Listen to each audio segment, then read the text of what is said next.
Em 1893, a cidade de Chicago teve a oportunidade de realizar um evento que ficou conhecido como a Feira Mundial de Chicago, ou a Exposição Universal. O objetivo era a celebração dos 400 anos da chegada de Cristóvão Colombo ao Novo Mundo. Esse evento atraiu uma grande quantidade de turistas que chegavam ansiosos para ver a exposição. Entre esse elevado número de pessoas, algumas delas começaram a desaparecer. E muitas pessoas acreditam que esse foi o nascimento do primeiro assassino em série da história da América. Estudante de medicina, seu nome era H.H. Holmes. Diferente do serial killer tradicional, ele não o buscava por prazer íntimo, mas por dinheiro. Criando uma estrutura macabra, que mais tarde seria chamada de Castelo Assassino ou Castelo do Assassinato, Holmes atraía suas vítimas não apenas para matá-las, mas principalmente para vendê-las. Herman Webster Mudgett nasceu no dia 16 de maio de 1861, em Gilmanton, New Hampshire, nos Estados Unidos. Ele era o filho do meio de Levi Horton Mudgett e Theodate Page Price. Seu pai exercia um cargo de liderança nos Correios e sua mãe era dona de casa. Extremamente religiosa, essa mulher mimou como pôde cada um dos filhos. Algumas fontes apontam para o pai de Herman como sendo alcoólatra e violento contra a família, enquanto outras fontes negam que isso seja verdade. Desde pequeno, o menino já demonstrava interesse em projetar e construir estruturas. Durante a adolescência, ele desenhou espantalhos e máquinas de movimentos perpétuos. Nascendo em uma família humilde, Herman tinha um sonho: conseguir uma vaga na escola de medicina. E a única coisa que o impedia de caminhar nessa direção era a falta de dinheiro. Foi quando ele começou a se aproximar de uma das garotas mais ricas da cidade, tentando trocar flertes por um futuro. Pensamento esse que já apontava para algum nível de corrupção em sua bússola moral. Não há informações sobre quem seria essa garota, mas ao que tudo indica, o plano de Herman funcionou. Ele deu entrada na faculdade de medicina em 21 de setembro de 1882. Durante o primeiro ano, os alunos eram separados em duplas e trabalhavam examinando cadáveres. Herman aprendeu sobre dissecação e diversos outros pontos relacionados à sua área. Inevitavelmente, com o tempo, ele começou a ficar confortável com o fato de estar diante de uma pessoa morta, e se transformou em um objeto de estudo para o médico em formação. Um processo natural e esperado para essa profissão. Enquanto descobria mais sobre o corpo humano, Herman tentava entender como faria para continuar pagando a mensalidade da faculdade. Aparentemente, seu plano inicial de ser bancado pela namorada rica chegou ao fim, forçando esse homem a encontrar outros meios para se manter. Doc Niggle era o zelador daquela escola, e era ele o responsável pelos corpos utilizados nas aulas de dissecação. Com um sino, ele anunciava o início de cada aula, enviando os alunos para suas salas. Novos corpos sempre eram necessários para serem utilizados nessas aulas, e o processo para consegui-los era um tanto burocrático, por motivos óbvios. Isso poderia atrasar algumas turmas ou resultar em um aprendizado abaixo do nível esperado. Para contornar esse problema, Doc teria sido incentivado pela direção do colégio a comprar esses cadáveres mesmo de fontes suspeitas. Herman foi exposto a essa atitude questionável e tinha agora duas opções: denunciar a atividade criminosa ou encontrar nela uma forma de pagar seus estudos. E no mês seguinte, sua mensalidade estava paga. Durante a noite, Herman seguia até o cemitério e exumava os corpos enterrados recentemente, transferindo-os do caixão para a mesa de dissecação. Ele explorou a corrupção do zelador, conseguindo a quantia necessária para pagar seus estudos. Nessa época, o companheiro de Herman durante as aulas era um homem de nome Robert Laycock. Eventualmente, Herman contou ao seu amigo sobre o que estava fazendo, e rapidamente ambos começaram a fantasiar sobre ficarem ricos com aquela atividade. E desenterrar os corpos era apenas o começo. Herman, então, procurou por famílias necessitadas, na qual algum dos membros tivesse seguro de vida. Explorando essa família, o sistema e o colégio, ele utilizaria todas as brechas que encontrasse para conseguir dinheiro. E o plano era o seguinte: Herman faria a exumação de 3 corpos, um homem, uma mulher e uma menina. A mesma quantidade de pessoas da família que aceitou participar daquele golpe. Danificando os corpos exumados, o médico em formação montaria um cenário no qual o pai da família teria matado sua esposa e filha, para então tirar a própria vida. Com documentos falsos, Herman resgataria o seguro de vida e entregaria metade do valor para a família, que para o Estado estava morta. Em seguida, os corpos exumados eram vendidos para o colégio, rendendo ainda mais dinheiro para Herman. A essa altura, ele já tinha desviado completamente sua trajetória. Mais preocupado em encontrar novas formas ilícitas de conseguir dinheiro do que em estudar, Herman teve as piores notas de sua turma. Seu desempenho acadêmico foi tão abaixo da média que seus professores tiveram que se reunir para decidir se aprovariam ou não aquele aluno. Com algum esforço, ele recebeu seu diploma. A dedicação de Herman ao mundo do crime fez com que ele desenvolvesse uma grande afinidade com a mentira. Ponto esse que se estendeu para sua vida pessoal. Herman se casou 4 vezes durante sua vida. Usando cada uma delas para conseguir dinheiro, de alguma forma, ele se casou com Clara Lovering em 1878, Myrta Belknap em 86, Minnie Williams em 93 e Georgiana Yoke em 94. E para piorar, Herman permaneceu casado com mais de uma mulher ao mesmo tempo, fato esse que ajudou em ao menos 2 divórcios. Ao todo, ele teve um filho, Robert Lovering Mudgett, que nasceu em 3 de fevereiro de 1880, e uma filha, Lucy Teldate Holmes, que nasceu em 4 de julho de 1889. Herman nunca teve muito contato com essas crianças, que permaneceram com a mãe após o divórcio. Ele percebeu que continuar desenterrando famílias inteiras e levando-as para o colégio era arriscado e suspeito demais. Mesmo para o zelador corrupto, em algum momento, perguntas seriam feitas. Sendo assim, Herman teve uma outra ideia: forjar a própria morte. Ele então passou a trabalhar em uma farmácia para pagar pelo seu seguro de vida, que ficaria em nome de sua esposa na época. O valor total seria de $20.000. Herman começou a frequentar as salas de dissecação de sua antiga escola todos os dias, conseguindo acesso através do zelador. Seu objetivo era encontrar alguém parecido com ele, capaz de substituí-lo e forjar sua morte, em troca do seguro de vida. Segundo Herman, em seu interrogatório no futuro, esse contato constante com os mortos foi o que despertou nele a vontade de matar. Ele estava tão envolvido no assunto e investido em seu plano que, em 1888, Herman cogitou tirar a própria vida em troca do valor do seguro. Ele comentou com um policial sobre esses pensamentos e foi enviado para um hospício próximo da Filadélfia.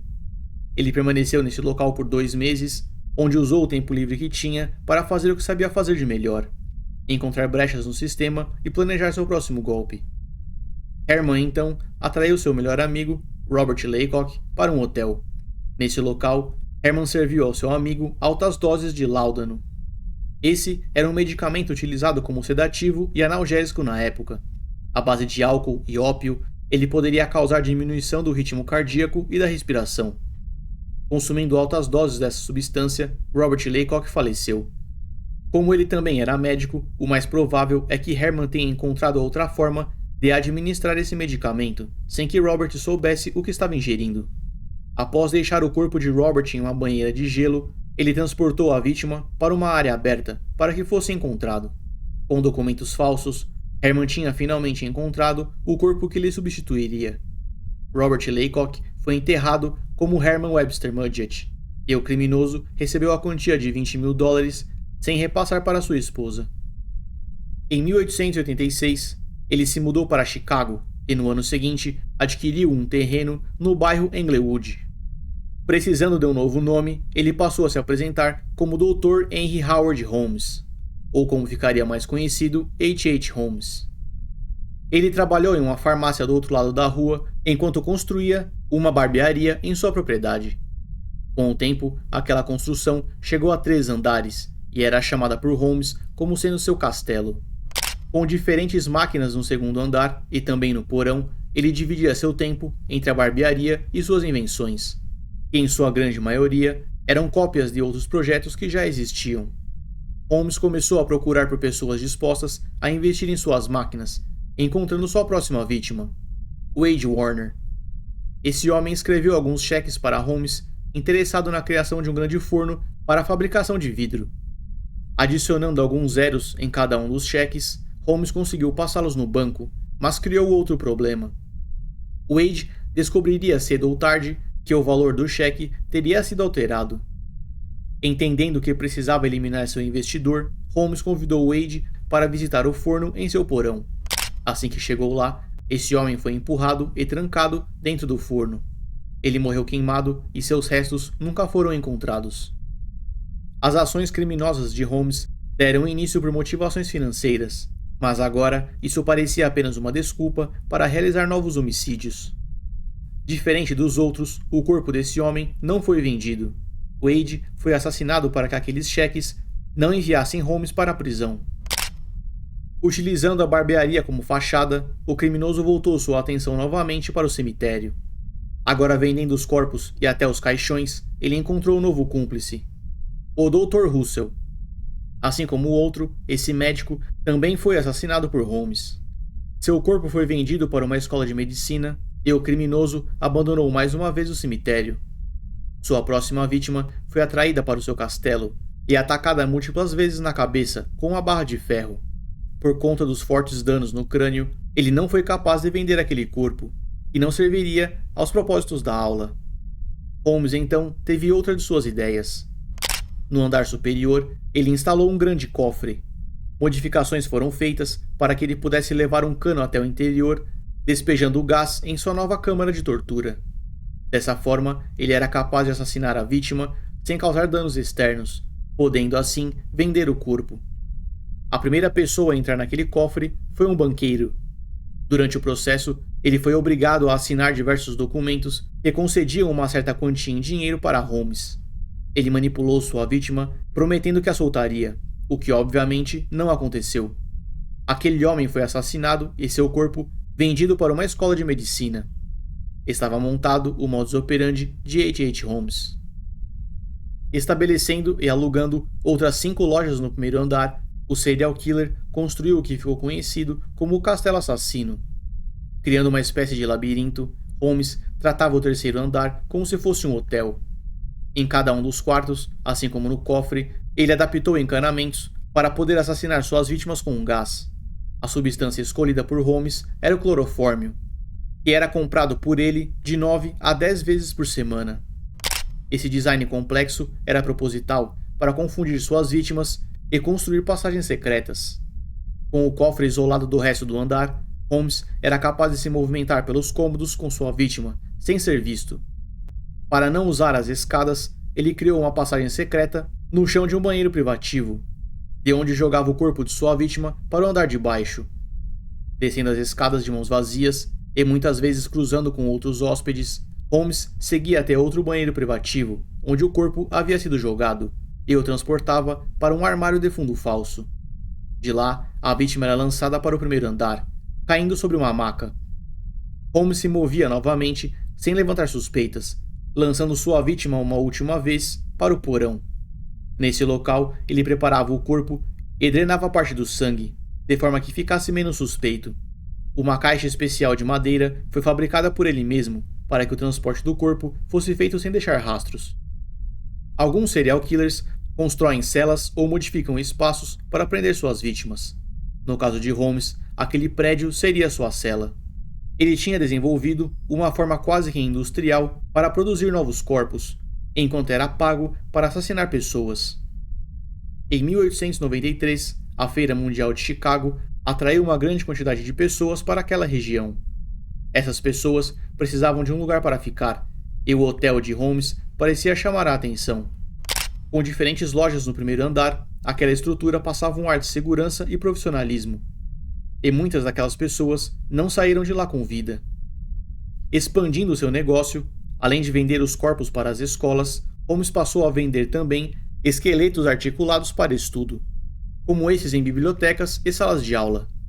Em seu porão, ele construiu outras 2 máquinas, uma com ácido, para destruir a pele, e outra para clarear os ossos. Dessa forma, parte da musculatura, órgãos e esqueleto eram vendidos separadamente, aumentando o lucro de Holmes. Acredita-se que ao longo de 3 anos, ele tenha tirado a vida de mais de 200 pessoas, entre homens, mulheres e crianças. Entretanto, há quem culpe a mídia da época por esse número. Conhecido como jornalismo amarelo, Exagerar e até fabricar fatos era algo comum para os jornais que brigavam pela próxima manchete. Apesar das confissões de Holmes, oficialmente, apenas um homicídio foi atribuído a ele. Seja pelas mentiras da mídia da época, ou pela forma escolhida para se livrar das evidências, nós provavelmente nunca saberemos o número real de vítimas. O que sabemos é que essa estrutura realmente existiu e, de alguma forma, as escolas de medicina da época foram abastecidas com novos corpos. Por conta de suas inúmeras fraudes, Holmes já estava sendo investigado pela polícia. E o aumento alarmante de pessoas desaparecidas, dias antes do festival, chamou ainda mais a atenção. Em novembro de 1893, a polícia foi até o castelo de Holmes para uma conversa. Com diversos corpos empilhados em caixas seladas, o criminoso mentiu para os agentes sobre o conteúdo daquelas caixas. Nenhuma delas foi aberta e os policiais deixaram o local. Pouco tempo depois, Holmes ateou fogo no que chamava de castelo e fugiu de Chicago em direção a Filadélfia. Agora se movendo para dificultar a ação da polícia, o criminoso adaptou um baú que tomaria o lugar de seu cofre. Com a vítima lá dentro, o gás seria liberado para assassinar ou desacordar sua vítima. Em algumas delas, os agentes ainda encontraram indícios de estupro, mas na época era impossível conectar essas vítimas a Holmes. Atraídas com a promessa de golpe, para dividirem o valor do seguro de vida, muitas famílias foram destruídas pelo serial killer, que não encontrou novos corpos para substituí-los, mas matou os reais membros da família, pegando o dinheiro todo para si. Partes humanas foram encontradas em uma chaminé de uma das casas alugadas por Holmes, indicando uma agressiva piora em seu comportamento. Tratando cada desaparecimento como um caso diferente, a polícia descobriria em breve que, na verdade, estava atrás do primeiro serial killer da história dos Estados Unidos. Foi quando uma das seguradoras desconfiou da morte de um de seus clientes. Essa empresa, então, contratou o detetive particular Frank Gaia para descobrir quem teria pego o dinheiro. Esse detetive foi capaz de rastrear o suspeito e Holmes foi capturado em Boston. Inicialmente preso por fraude, ele explicou como realizava seus golpes, assassinando pessoas em troca do valor do seguro. Na prisão, ele escreveu sua própria biografia, pintando a si mesmo como um vilão misterioso e inteligente. Esse livro ganhou muita fama e exposição na época, transformando Holmes em uma espécie de celebridade. Porém, isso estava para mudar. A maioria dos assassinos em série guardam pertences ou fotos de suas vítimas como troféus, e Holmes não seria diferente. Antes de matar as crianças da família, que ainda não sabiam que seus pais já estavam mortos, Holmes pedia para que essas crianças escrevessem uma carta, que seria entregue à sua mãe. Essas cartas eram guardadas, enquanto as crianças eram forçadas para dentro do baú, de onde não saíam com vida. E agora que essas últimas declarações estavam nas mãos de Frank, os jornais alteraram a descrição de Holmes de vigarista para assassino. Em posse dessas informações e de seu nome verdadeiro, a polícia seguiu de volta até a propriedade de Herman. O fogo tinha sido controlado e terminou por destruir apenas o último andar do prédio. Lá dentro, os agentes encontraram as máquinas do criminoso, partes humanas e manchas de sangue em diferentes lugares, sua maioria no porão. Com um caso que apenas piorava, o serial killer foi chamado novamente para uma conversa. Em seu interrogatório, Herman tentou justificar os homicídios pelo ganho de capital. Ele parecia feliz em contar os detalhes, totalmente alheio ao sofrimento das vítimas. Em certo momento, ele disse: "Meu único arrependimento foi ter assassinado Minnie Williams, porque eu acho que a amava." Essa foi a terceira esposa de Herman. Segundo ele, ela foi morta por envenenamento e seu corpo enterrado em um local isolado. Minnie e sua irmã foram mortas por Herman, que herdou um valioso lote de terra. E aqui, talvez o criminoso tenha feito algo que, junto com o jornalismo agressivo da época, tenha plantado a dúvida sobre o número de vítimas. Durante essa conversa, Herman confessou uma série de homicídios, inclusive de pessoas que ainda estavam vivas. Isso comprometeu todo o interrogatório, quebrando a confiança entre os agentes e o serial killer. A partir daquele momento, eles precisariam de evidências e testemunhas para montar um caso forte, o que não seria uma tarefa fácil. Criar um caso com centenas de possíveis vítimas traria uma fragilidade que poderia ser explorada pela defesa. Sendo assim, os detetives optaram por construir uma acusação forte por uma única vítima, mas que garantisse a punição do criminoso. Benjamin Pitzel foi essa pessoa. Queimado vivo pelo serial killer, sua família também desapareceu, e para esse caso, a polícia tinha evidências o suficiente para acusar o criminoso. Em outubro de 1895, Herman Webster Mudgett foi julgado culpado por homicídio e sentenciado à pena capital, que deveria ser executada via forca. No dia 7 de maio de 1896, Herman foi transferido para o local de sua execução. Enquanto a corda era enrolada em seu pescoço, ele não demonstrou medo, ansiedade ou tristeza. Sem expressão, seu último pedido foi para que seu caixão fosse enterrado em uma camada de concreto, para impedir que seu corpo fosse roubado e dissecado. O pescoço de Herman não quebrou na execução, rendendo a ele uma morte lenta e dolorosa. Após se debater por pouco mais de 15 minutos, ele foi oficialmente declarado morto. Em agosto de 1895, antes de sua execução, o prédio de Herman pegou fogo mais uma vez. Apesar de não ser inteiramente consumido pelas chamas, a estrutura foi danificada além do ponto de reparo. O prédio foi demolido e atualmente o terreno abriga uma unidade dos Correios. Em 2017, surgiu um rumor de que Herman teria escapado de sua execução e que outra pessoa teria sido enterrada em seu lugar. O corpo foi exumado para uma análise, confirmando que, de fato, aquele era o corpo de Herman. Ele não fugiu de sua execução. Tanto a camada de concreto quanto o caixão estavam intactos. Herman Mudgett faleceu aos 34 anos de idade, executado pelo Estado, dentro da antiga prisão Moyamensing, na Filadélfia. Seu corpo está enterrado sem identificação no cemitério Holy Cross, na Pensilvânia.